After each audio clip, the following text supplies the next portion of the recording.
মারা গেছেন অভিনেত্রী রুজিনা। কিংবদন্তি ঢালিউড অভিনেত্রী রুজিনা আজ রাত ৯টায় শেষ নিঃশ্বাস ত্যাগ করেছেন। তথ্যটি নিশ্চিত করেছেন তার বাসার গৃহপরিচারিকা। এমন ফটোকার্ডের একটি সংবাদ অদ্যরাতে সোশ্যাল মিডিয়ায় ভাইরাল হয়েছে।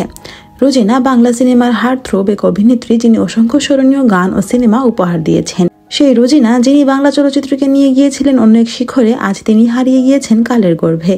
বিগত কয়েকদিন অসুস্থতার সাথে লড়াই করছিলেন রুজিনা। বার্ধক্যজনিত বিভিন্ন রোগসুখ লেগেই ছিল তার। পাশাপাশি কাজেও ছিলেন অ্যাক্টিভ। ব্রাইডাল শ্যুট করতেন প্রায়ই।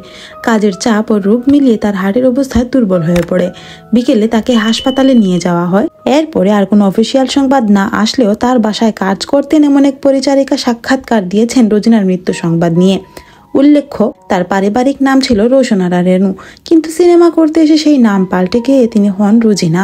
1976 সালে নিজের নামের পরিবর্তন ঘটান তিনি, কিন্তু যে ছবির জন্য তার এই নামের ঝলক, সেই ছবির জন্য নাম পরিবর্তন করে রুজিনা সেই ছবি আর করেননি।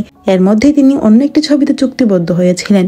হঠাৎ ওই সময় অসুস্থ হয়ে গেলে পরিচালক অন্য একজন নায়িকাকে নিয়ে ফেললে রুজিনা ভীষণ কষ্ট পান। এরপর তিনি প্রতিজ্ঞা করেন যেভাবেই হোক চলচ্চিত্রে নিজের অবস্থান তৈরি করবেন।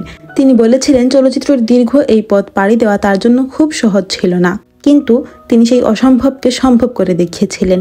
স্বপ্ন দেখতে দেখতে তিনি একজন বড় মাপের অভিনেত্রী হয়ে পৌঁছেছিলেন। Thanks for watching. Please subscribe to my channel and follow for more.